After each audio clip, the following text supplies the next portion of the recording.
In 1996, Seventh-day Adventists around the world gave their 13th Sabbath offerings to help build a multipurpose and classroom building at the Adventist Seminary of West Africa, known today as Babcock University. I tell you, we had only very few classrooms to have our students, but with that coming in, we were able to increase the classroom space and create office spaces for our teachers. In those days, there were fewer than 500 students and 29 teachers. I think that was the beginning of the greater blessings that came, that you can now see everywhere in the university, that everywhere is filled with buildings. Today, there are more than 8,000 students attending Babcock University. Just with that seed, we have been able to go a long mile.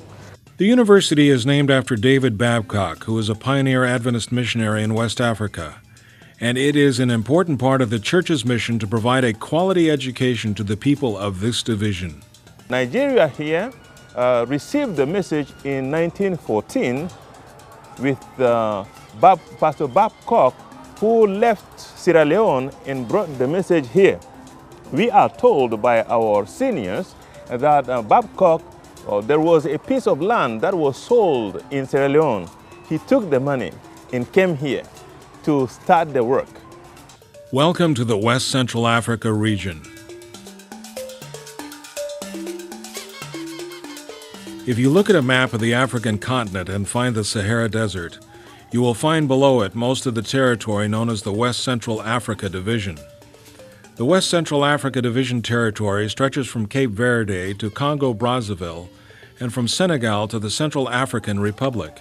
Countries in this division include Ghana, Nigeria, and Cameroon, as well as Burkina Faso, Mauritania, and Mali.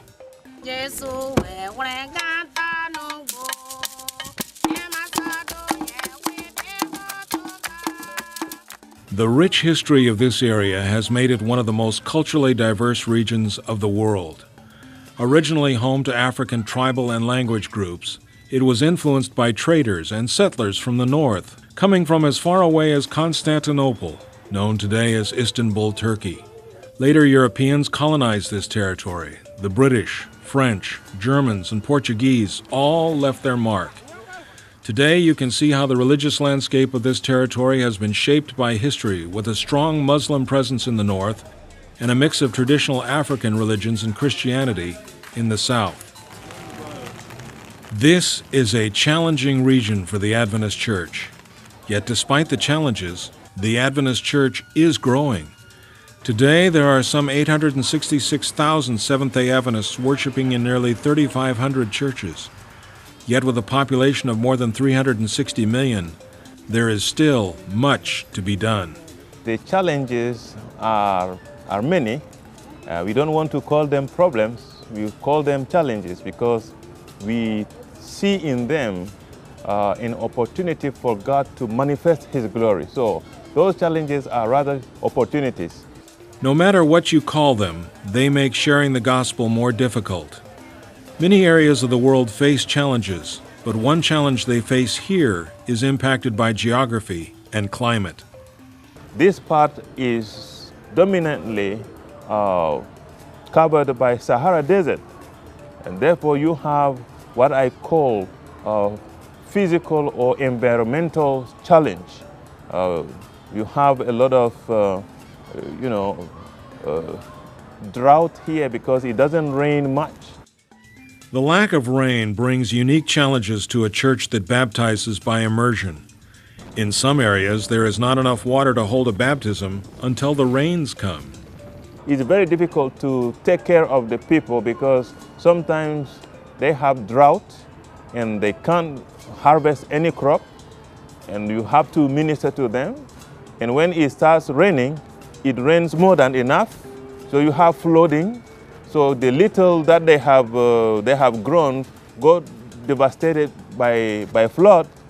The environment isn't the only challenge. Christians are a minority here. Muslims constitute 50% of the population, and the African traditional religions, they constitute about 20% of the population. So you can see that already we have 70%, or people who don't know anything about Jesus at all. Although only about 20% of the population practices traditional African religions, its influence is still very much a part of the culture. Many Christians and Muslims still follow some of the practices of the African religions. Because Christianity is a minority religion, public evangelism is not welcome in many communities. Recognizing how daunting the challenges are, Adventist leaders in West Africa decided to place it in God's hands. So we took God to task, praying and telling God, you said it, and we know that you are faithful. We know that when you say it, you will make it happen. Honor your word. Make it happen. And we have witnessed some wonderful changes in this division. For years, the Adventist Church has reached out to people in the community through health education and by providing a quality education. In many areas, the only contact people have with Adventists is through these two avenues.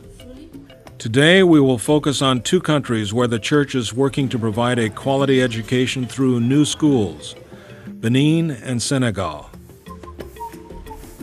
The country of Senegal on the western coast of Africa has the westernmost point on the African continent, and the capital Dakar is the westernmost city. This French-speaking country has a population of some 13.3 million people. More than 90% of the population is Muslim, with about 5% of the population being Christian. Like many countries today, the population is increasingly becoming urban. In Senegal, more than 42% of the population lives in cities, and urban population is growing each year. There are about 500 Seventh-day Adventists who gather each week in 6 churches and 2 companies. Like most Adventist churches in Africa, as you leave, you'll greet everyone who left before you and be greeted by everyone who comes out after you. Education is important and needed here. Only about half the population above the age of 15 can read and write. So Adventist schools that offer an opportunity for students to get a good education in a nice environment are attractive to many parents. Along the coast, fishing is an important source of food and income for some, and colorful boats are a familiar sight along the coast. The country of Benin is sandwiched between Nigeria on the east and Togo on the west. Some 9.8 million people live here. There are some 5,400 Seventh-day Adventists who gather each Sabbath to meet in one of the 43 companies and 16 churches, like this one in Poroc, a city of some 180,000 people in eastern Benin. It's an important market town and is the last stop on the railway line to Cotonou, the country's capital. French is the official language of Benin, and motorcycles are the primary means of transportation for many people, at least on land. When waterways are available, boats are an important means of transportation.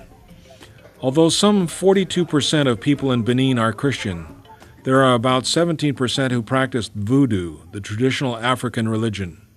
Depending on where you are from, the everyday things people do may be familiar, or they may be different from the way you do things. Everyday things like shopping, filling the car with gas or petrol, and preparing your food. We hope you have enjoyed visiting the West Central Africa Division and learning about the challenges and seeing how God has blessed. Thank you for your support of mission in West Central Africa and around the world. Please pray for the people here and for the mission challenges that still exist in this corner of Africa. But we think that in God's appropriate time, He will give us the key to unlock that door, and we will enter with the gospel.